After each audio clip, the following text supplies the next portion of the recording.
So we're live. What's The up? mic's hot. The mic is hot. Jaysen, how you doing, man? I'm good, good. How about yourself? I'm pretty good. I can't complain. I'm back in the States, so I don't have to speak Spanish everywhere I go now. You're in Colombia. Yeah, I was in Colombia and Peru for a little bit, but Nice, nice. yeah. So In wait, Bolivia. you speak Spanish, correct? No, Yeah, man. for sure. He doesn't speak nothing, man. Nada. No, not even a little bit. All right, well, let's get That into was it. my first Jaysen, language.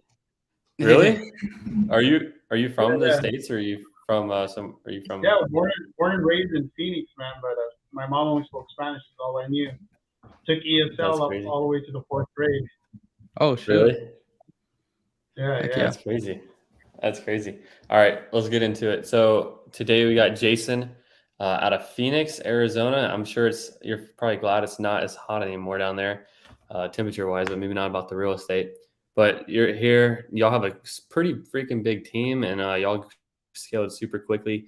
I believe came from the nightclub scene, so you're gonna have a lot of good insight and good things to talk about today. So, Jaysen, if you can give yourself a little intro about what you've done and kind of how you've gotten to where you're at right now, just super quick, and we'll go through that story.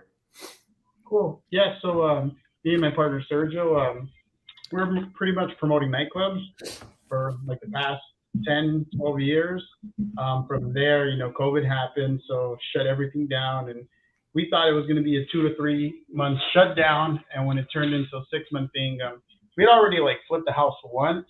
And we had saw that someone had made like a 30K assignment. We didn't know what it was really.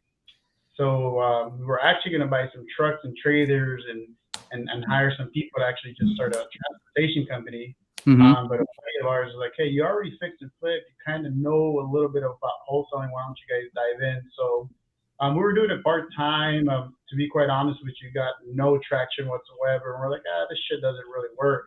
The reality is we were just doing it part-time. We went full-time on it. I think we committed to it in January of, what was it? Was it 21? Yeah, January 21. We committed 100%. And our first year, man, we did over 4 million in wholesales, and then this is our second full year. It'll pretty much be our second year within January 2023, and I think we're having a tough year, just like everybody is right now. Things have been really difficult just because we started flipping in the last 6 months. So we had a ton of flips in our pipeline. We finally made some cash. We started buying a bunch of flips, and we just got crushed in the last 6 months. Since June we've been getting crushed. So we're just digging ourselves out of that ditch and trying to move forward right now. Got it, man. So yeah, thanks for being transparent for everyone here. We're all going through it. We've talked about it numerous times. Like right now, this is the time that you're going to have to be able to adapt, get better. Obviously, especially flipping in Phoenix 6 months ago, because our buddies Colton, we share same friends. Colton Fast, and remember like in May and June, and they're like, holy crap, in June everything fell out. So I know you guys obviously going through it, but I think doing $4 million, that's what you said last year. Is that correct? Yeah, man, we did $4 million. So what we ended up doing crazy, is crazy. Yeah. It was the first year. Yeah. So I know you guys can figure it out. That's what I was getting to on it. So tell us a little bit about that last year. So like, what was your guys' main hires? I mean, you came in there. I mean, obviously, like you said, we met up in Steve's program. I think, was it early 2021 or was it a little later 2020? What was it about? I think it was early 21. It was. Yeah. So early 21, you started in the business, you got in there, you started, freshly in there, invested in the mentor and Steve, and like, tell everyone here, because I mean, there's people that are going to watch this and they're watching it like, hey, my first year, if I did 4 million, that would be a dream. But tell us a little bit how you started your team and building them up. Obviously, you came from a business type mindset, obviously doing those nightclubs, and you were going to do trailers, and then you had some other things going. Tell us what did you do that other investors didn't do, to get where you're at in that first year? I don't think we did much differently. I guess you would say that we knew where we were weak at. Like we fucking sucked at sales, right? Like we knew that. We knew that from the gate that we're horrible at sales. So we took a lot of sales training. So we had about 3 guys on our team, right? And they were like, oh, we're having a hard time like getting deals or whatnot. And we saw our conversion rate suck. She was like, hey, we just got to get somebody to teach us, sales. So we got on with John Martinez originally. We went out to he has like a boot camp in Texas. Mm-hmm. we went out there with some of our team. We did that. We learned a lot of things from there. We took Steve Train's, sales training. He really helped us out. And honestly, I think if anything, we just we focused a ton. We focused a ton on sales training because I figured we had operations pretty well, and more than anything, we were really good at marketing.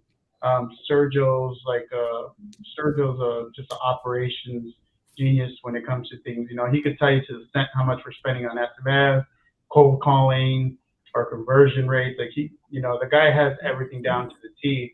So really, the only thing we were having issues was converting our actual leads. So we got that dialed in, and pretty much I think what really helped us out and initially, which I think it helped a lot of people out, is we kind of found our buyer before we found our deals. So, and what I mean by that, we were working with two institutional buyers, hand in hand. And, we were originally just in Phoenix, right? So we're getting deals for them in Phoenix. We're pretty much bird dogging for them 100%. And then we spread to Tucson. And once we got to Tucson, they told us, hey, man, you're getting us pretty good deals. Do you want me to give you your buy box? Because we're buying nationwide. And we said, hey, you know what? Maybe we just reverse engineered everything. We pulled all the data and we went off running with all that data. We started cold calling nationwide, and we had a buyer when it was said and done. So it was fairly easy, to be quite honest with you. Yeah, so I think that's pretty interesting. And Chan, I'll let you go ahead. I just want to say one thing real quick is that's actually how I started and got my first deal. Is everyone got to find the seller, got to find it, and you really do. I tell them guys that's the hardest part. But the funny thing is I had a seller that I wanted to do a deal with, and I ran the numbers, and my buyer that I had, the one buyer I had, said, that's not a deal at that price. There's no way I'm buying that property. Long story short, Jaysen did something similar. I started marketing for buyers just to see before I even had a seller, where they're interested, how much would they be willing to pay. And one of the buyers literally said, do you have anything? And I told him about the deal that I got 3 weeks ago, or the seller I got that said price. And again, my previous buyer, the only buyer I had, said, no way. I told it to them. I said, this is what they want. The guy said, meet me tomorrow. I want to buy it. So that's how I got my first one. I think it goes into seeing that, hey, look, if you can find your buyers first, where you can start marketing, and you might be able to go back on some leads you already talked to and see if they're willing to pay for them. Yeah. One of the things I was going to ask, Sir Jaysen, is when you looked into this hedge fund, was it just did you know you should do this, or was it I sold a deal to him before, or how'd you know to go that route? So what ended up happening, I think here in town, right in Phoenix, we're in the guru mecca or whatnot. So a lot of our first deals, man, we JV'd with a bunch of the guys that have huge dispo companies out here, right? Keegley's one of the big one, and they're amazing. I'm not gonna lie to you. If you have a deal and it can be sold, and if it's an actual deal, those guys can sell it. They pound the phone. So originally we would just go to Keegley. Another big one here in town is Spencer, but my go-to guy, his name is Alex Wilkins. He would always sell all of our deals, and he's the one that introduced me to this fund. He's like, hey, they won't allow me to just send them an assignment, but here's a buyer, just give me some money on it. Right? I was like, cool deal. I was like, hey, give me $5K. You can sell the deal to them, and that's how I met them, and I built a relationship with them, and it just kept growing from there. Heck yeah. So I would say that I ran into them accidentally, sheer luck at that point, because we were pretty much, our dispo process was letting these huge disposition companies sell our deals for us. Gotcha. So tell us this. So we're there, Jaysen. You started getting deals coming in. Obviously, you started seeing success, right? And tell me, where did the company evolve to, right? So it's you and you and your partner, right? And where did you guys evolve? Where did you guys, what does a $4 million in the first year company look like? What did that look like for you guys? Believe it or not, man, our spreads were huge, so it wasn't that big. So it's at this point, originally it's me, Sergio, one acquisitions rep, right? As we started scaling, we scaled up to 4 guys quickly. So 4 acquisitions reps. We didn't even know what lead managers was at the moment, so we never even picked any of those up. It was just 4 guys, a transaction coordinator, a VA transaction coordinator, and me dispoing and Sergio running operations. So it was literally maybe 6, 8 of us. in a small office. So it didn't really take much to do it. Granted, I think our spreads at that point, if I don't have the numbers in front of me, but I would say our average assignment at that point was 40K, 45K. Shoot, so 40, 45K. So yeah, you just had the team built up, you had the people there, and obviously that paid off for the 40, 45K. Now, what marketing sources were you using to do 4 million your first year? Our number one marketing was SMS at that point. Yeah. What other marketing sources are you using now, or were you using then? So I know the main one's SMS, but so we started with the SMS. We picked up cold calling, just like everybody does. We started mailers. We started PPC, and we were making a shit ton of money at that point. So it was very easy to just try this, try that, right? Somebody says, "Hey, do mail." We were part of CG, right? So as soon as everybody introduced us to Jaysen Lewis, it's like, "Hey, do mailers." Boom. Spent 30K off the rip with them, right? Then say, "Hey, buy this data from Audantic." We ripped money there. What was it? I think it was like 25K their intro. Yeah, 26K. Yeah. So with them, PPC with Bateman, which he's awesome, by the way. But we were just started with the 25K a month campaign. So we were continually investing everything into marketing. And I think what we found out where we screwed up is that you need to start small and start one channel at a time, so that you could really, really get it done right. I think we went too big too fast. I think that was our issue. Yeah, that I could see how trying to do 5 channels at once would be a giant headache, because there are different leads that are coming in. What did you guys do at one? Like, how'd you pivot from that? Did you cut some ones that weren't working? Like, how'd you kind of start to figure out a certain lead source, and what are you guys working towards now? No, I know you're just not just doing SMS. Yeah, we pretty much just our cost per deal analysis, right? And we started looking at stuff, and I think on PPC, man, we blew through, I would say, like 70K, 75K, and we only saw like 25 come back. So we knew that there was obviously something broken there. But we gave it the time, because that's what everybody says, and I know that to be true. Every marketing channel works. It just takes time, and it needs to be dialed in. But 6 months down the road of just losing money, we gave up on it for a while. So, hey, you know what? We're going to focus on mailers. We did mailers for a little bit. We're actually for like 6 months, and we got some progress there. We got some good deals, but still, it's not dialed in. We're still dabbling in it right now, but not as much right now. Or, we pretty much just went back to the easy stuff, right? Like what got us to where we were at, and for us, cold calling and SMS. Obviously, you helped me out, right? You told me, "Hey, Jaysen, try Launch Control." We use Launch Control and Roar, so we use both of them actually, believe it or not. We like the ease of Roar, but Launch Control's hit a lot better. Their deliverability is a lot better, but Roar is a little bit more on autopilot, if that makes sense. Mm-hmm. So why? Yeah, to explain why you're using two why are you using Roar Control? How are you using those together? I know you explained a little bit, but. So Roar, what we're doing is we're reaching out to sellers with Roar, and with Launch Control, we're actually reaching out to buyers. So we're doing like last 90 days. I would say like pretty much every 30 days or whatnot. We're going back 90 days and seeing if somewhere down the line, either PropStream or what's the other one that Sergio uses. Forget where he gets his list from, but pretty much we kind of double check to make sure we didn't miss a buyer within those. Buyer Sonar or something? Oh no, we had Buyer Sonar for a while, but we're not using it anymore. But pretty much we're repulling lists. We're messaging them, "Hey, are you still actively buying?" Things of that nature. Once somebody raises their hand and says, "Yeah, I'm actively buying," we're giving them the call and we're calling them, getting on the phone with them, trying to build a relationship. Like, what are you looking for? What are you paying? What does a good deal look like to you? And then just putting those deals in front of them right now. That's one way of doing it. So we call it 75 hard. We learned that from Ren. Yeah. And Ren's doing it by zip code, but we're doing it by weekly. So our goal is to get 25 new cash buyers every week, 25 realtors every week, and 25. So I guess flippers and then a buy and hold guy. So that's kind of what we're doing on a weekly basis right now. I like that.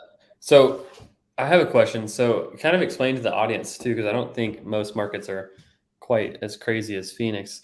What even happened when you guys started flipping about 6 months ago? Like, I believe it was maybe end of May, beginning of June. Like, talk to us about like the gravity of like really what went down in Phoenix. But you could buy a house for 80% of ARV, put 50K in it. You know, you're in it somewhere around, let's just say 300, right? You're in it around 375 holding cost of, you know, your rehab, anything. And then you'd list it on the market for 4.25, and you're going to get 450, 475 for it over the weekend. Like, it was done. It was guaranteed. It was, you know, it was easy, man. It was pretty much like anybody could flip at that point. And literally within a month, we got the rug pulled off from under us, where like our market just dipped like 10% in a month. Like, it was like, it dipped 10%. And not only that, you weren't getting any showings. You know, people aren't walking the properties. It's like, and I think everybody's just like at a standstill. Like, what the hell's going on? It's gotten better. I definitely see it's gotten better. I feel like people are getting used to this is the new norm. But at the end of the day, what's really happened is, like, you know, before, I feel like some wholesalers, or a lot of wholesalers, took advantage of cash buyers because they could. You know, like, at the end of the day, like, if you're not going to buy this at 80% of ARV, I got 10 other flippers in line waiting to buy it. But you want it, yes or no. We're right now, it's pretty much on the other end of the foot. It was like, hey, I need this at 50% of ARV or I'm not buying. How are you guys still able to wholesale with the changing market? Like, I know you said you're texting buyers on launch control. Is that like part of your dispo strategy? Like, what did you guys kind of pivot to? Because now it's way different. Yeah, so a couple of things. Number one, you know, as far as sellers go, before you could find someone that wanted to sell, now you need to find people that need to sell. So that's huge, right? Because no one's going to sell you their home at 60% of value without there being a huge need or some motivation there. That's number one. Typically, see right now, investors are buying anywhere from 60 to 75% of ARV. 75% of ARV is a brand new cookie cutter home that needs nothing, right? Tile, roof, stucco, like it's move-in ready. Those guys are still buying at that percentage. But something that we've done to pivot is we're looking for end buyers at this point. So what we're doing is obviously we're reaching out to the cash investors, but we're reaching out to realtors in the area, saying, hey, I have a pocket listing. Wondering if you have a buyer that may be interested. And then the third part, we're kind of doing like a hybrid of novation where we're letting sellers know, is like, hey, you know what? Unfortunately, I can't give you, in order for me to get to your price point, I need access to the property and I need to be able to list it to my retail investors. Something that I learned from you guys, obviously, you know. And yeah, I was gonna say it sounds familiar. I've heard that one before. So we're doing a pretty much innovation pitch, you know. So I think as of right now, we're like 50-50. You know, if people don't have the time and they need to sell quick, we'll definitely get the deal under 60% and try to wholesale it for 65 to 70%. If they have time and we have access to the property, it's kind of like in move-in ready condition. You know, we're trying to do our best to innovate that deal. Yeah. So I have a question. So those deals that you're getting wholesale, do you like what keeps you from maybe like taking those down and wholesaling them to get them to an end buyer and closing quick on them? The risk. Mm-hmm. I think the risk now is like, hey, do you want to risk it when I have 10 flips that we're finishing up still and getting on the market and getting those done? You know, for me, I think it's just better take zero risk at all right now and just, you know, dump them. Yeah. Yeah, because we were doing a ton of wholesaling before, but right now it's just not worth the squeeze right now. Mm-hmm. For sure. No, I don't disagree. And also anyone, you know, we're going to go here for another 10 minutes. So ask your question for Jaysen. Again, they have a big company working out of Phoenix. Last year did over 4 million. Obviously they're struggling just like all of us right now and this year, but high level guys here. So leave some questions in the Facebook chat. If you guys have a question on YouTube, leave in there, we can see it. We'll get into it. But Jaysen, currently, what is your team looking like nowadays? What is that made out of? So I think I think we have about I would say including VAs or just in-house. No, you include VAs. I mean, we have about 25 cold callers. We have two different camps. We have a camp in Egypt, and we have a camp in the Philippines. There's some pros and cons to both. I feel like the Egyptians understand our culture a little bit better, but I feel like the Filipinos just like work really, really hard. Mm-hmm.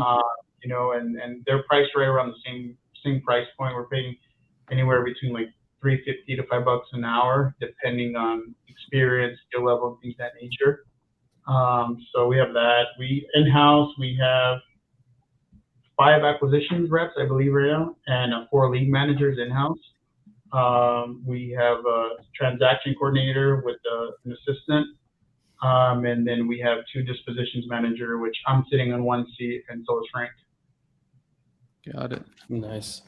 You have another question, Gino? Yeah, I have one more question. So what markets, I know you're obviously doing a lot in Phoenix. Are you in any other markets, or is it just Phoenix right now?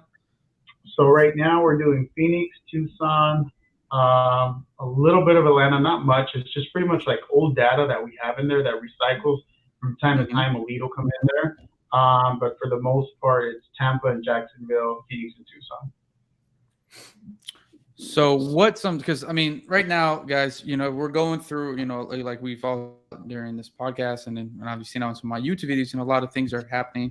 People, businesses, a lot of things are changing fast. So, I think I was looking at, just to be transparent, Jaysen, with you, and it's, I've seen it for my 4 years of being in this business, virtually wholesaling, out of your, technically we virtual wholesale in Georgia, but I've always looked at, hey, like how much, because our texting system's so far down, we feel we do a very good job at it.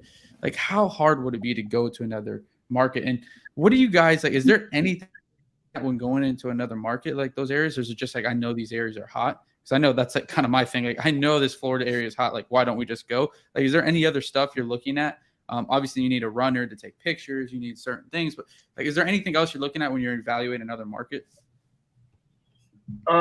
So pretty much what we did, we have investor left cartel, right?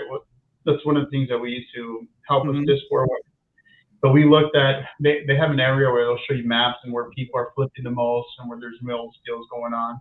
So we'll use that and kind of get our eyes in those cities or those counties, say, hey, there's a shit ton of flips going on in this area. It's like we should probably focus on that area, things of that nature.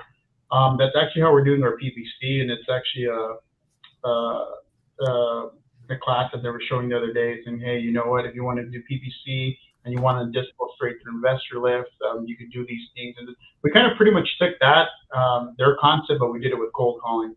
So that's how we came up with Tampa and Jacksonville or whatnot as other markets. The issues that I think you're going to run into, that we ran into a lot in your backyard in Atlanta, it's just comping, man. From one street to another, you think you got your comps right and you're looking at the house right, and you're sometimes you're way off in those 20-30K that you're off. That's pretty much your spread there, so you kind of get screwed. I'll be transparent with you. We had a hard time in Atlanta comping, and it was consistently comping wrong. I was like, holy shit, how are we getting this wrong? But Atlanta's really hard. Like downtown Atlanta, yeah. It's like impossible. Yeah, it's almost like you got to be there. So it's tough, but there's good spreads there. I know you guys do innovations there. It does well. So if it's your backyard, I feel like kind of like Phoenix, right? Like I know every pocket here in Maricopa County. I think it's kind of the same for you guys. You guys see a zip code, and you have a really good idea of what things are selling for in the area. So if you are going to go into a market, I would say, take some time really out, get to learn your zip codes. I think that's big. And besides that, just take your time with it. Don't dive in. Something that me and Sergio have, I guess it's a good and a bad that when we do something, we go all in, right? 100%. Full steam, fuck it. Doesn't matter what happens. So we learned that, in the past, it's like, hey, test it. Take a little bit of data, test it. Let's see what we get back from and go from there. And that's honestly something that we're getting really good at. And when we're going to do something new, we test it. We take our time with it. We dabble in it a little bit. If we see it's working, then we'll jump in 100%. I like that. I think that's the best way to do it now. The main things you're looking at, other than just like you said, the zip codes, are you looking at actual any metrics, like hey, what's the inventory level or all that stuff, or is it just the hot areas? when we pull data, we'll look at hot areas, we'll see the medium home price, and we try to stay 10 to 20% under that medium home price. So Got that it. we know once we actually get it, we'll be able to dispo it, Makes sense. Makes 100% sense. Chandler, you got any other questions? Yeah, I had a question revolving around. I know that Sergio does a lot of like the call center stuff and the marketing stuff, but from a high level, you guys had like I think I saw you post like you guys bought like maybe I'm wrong, but I thought it was like 100,000 phone numbers. Is that was that right? No, dids, like for cold calling? Yeah. No, I think no, I think it's like 1,500 dids to 2,000 dids that we're running at one time. We've toned it down because the call center that we have in Egypt, it's like an all-in bundle. So you pretty much just send them your data, and they buy their own dids. They have their own they pretty much have their own seat inside of Zen Call, I believe. I'm not sure what they're using to dial. Yeah. Um, but it's all included in the price that they give you. And I think right now we're like at $5 an hour with them. Okay. But you don't pay for the dialer. With Zen Call, I think the Filipinos, we still use our dialer, and I think we're at about 500 dids there, I believe, at most. But yeah, you burn those things really quick, man. You burn through them quick, and you got to swap them out consistently. So it's one of those things where you got to stay on top of it. Yeah, for sure. So what are some of the pros and cons of having like a company do all the cold call versus like having it in house? What I saw is that in house we could control things a little bit better. We could train people a little bit better. I think you get better output when you do it in house. The only problem is like, hey, you want to really manage 25 people all the time, full time. On top of that, you got to manage the dialer. You got to manage the leads that they get in, because giving feedbacks on the leads that they're sending in and things of that nature. And again, it works, but I mean, I think at our highest point we had about 40 cold callers, and it turned into a full-time job managing the dids, the dialer, and managing the people. It was really, really tough, and keeping them motivated. They're humans. They have good days, they have bad days. They're up and down every day. So sometimes you get one that sends you 4 amazing leads in one day, and sometimes they're a dud for 2 days. Like, hey, what's going on in your life? You're just trying to have conversations with them. So it became a full-time job, and I think Sergio got exhausted. He's like, hey, let me try to put some of the stress on someone else for the time being. So if anything, I would say is the lead quality. I would say that you're going to get better lead quality when you're doing it in-house as compared to when you're outsourcing it. But I guess you would say when we look at our conversion rate, we're still doing overall with the Egyptian cold callers, so that's why we're still keeping them. Mm-hmm. Got it. Makes sense. Got it. So we're left here, Jaysen. So just think for a second here. What would you like to leave the listeners with? I know obviously you guys are going through some things, and like us all. Like, what's some things you wish that you could tell yourself maybe 6-12 months ago, and maybe you could leave the listeners with? Maybe they're just starting out too, because you guys are fairly new. I mean, you're in the first year. So what's some things that you think you can leave the listeners with? If anything, I would just say just dial in your processes, dial them in, know what how much you're spending to get a contract. That's a big one. That really opened our eyes when we were doing all the inbound marketing. We didn't realize how much money we were. It was actually costing us to get a deal, but because we were making so much money, right? We thought everything was fine. It's not until things start going south you actually start looking at every single thing, and then just mistakes are amplified at that point, right? Like you see an error, it's amplified when you're not doing too well financially. So, if anything, I would just say pay attention to your what you're spending to get a contract. That's number one, and pay attention to your marketing channel. See what's your best one, and hey, if SMS is your best conversion rate, man, dial that in and multiply spending. Yeah, I like it. And so, Jaysen, as well, how can the people get a hold of you? If they have questions, they're watching recording, they're watching live, they want to know exactly how you do some things. Is there a way where they can get a hold of you? Yeah, just Instagram. You could hit me up, and I always look at my Instagram. So if somebody sends you a message. What's your handle? Jaysen the Connect. And I had that because I was the table connection back in the day. Hey, baby. Hey. We're gonna need that connect, man. We're gonna need that connect one day. Let me know whenever you're in town. I don't go out much, but if you guys are ever in town, I'm definitely down to take you guys out. Yeah, you need to go to. It was an Old Town mostly.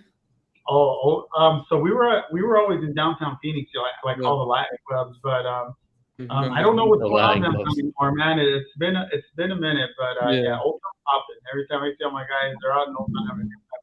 Heck yeah. Where's your office relative to Old Town?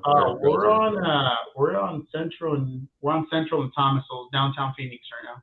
By the Suns, right? Yep, right by the Suns. Oh, that's pretty sweet. Heck yeah. So that nice view in the back. Going on, man. I think you dropped a lot of value in there, and I think for sure this is gonna be one I'm gonna go back on. I'm gonna send this to some people just because of the stuff you gave out. So appreciate that. And if we're in Phoenix, bro, we're gonna hit you up. We're gonna go out there, hit the Latin clubs, man. Start spending. Yeah, let me know, baby. All right. Thanks again, and we'll talk to you. And guys, if you have any questions, reach out to Jaysen and leave any down below here after you listen to this, and we'll make sure to get it to Jaysen. But thanks again, Jaysen, for coming on. No problem, you guys.